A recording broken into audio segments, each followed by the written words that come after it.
Aux abords du terrain, ce n'est pas la rencontre à venir contre le PSG qui préoccupe ses supporters du Stade brestois. Au cœur de leur discussion, l'ouverture de la billetterie en ligne pour les abonnés cet après-midi.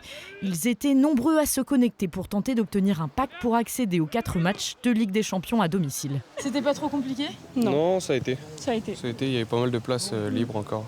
Quand on arrivait assez tôt dans la file d'attente, donc ça a été. Je n'ai qu'une hâte, moi, c'est de voir les 4 matchs. Mais franchement, entendre la musique de la Champions League, je pense que ça va me faire quelque chose.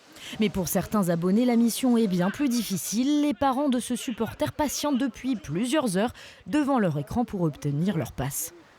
Quand il y a beaucoup de gens sur un site pareil, faut le comprendre que c'est beaucoup d'attente, mais bon voilà, ça fait partie de la vie.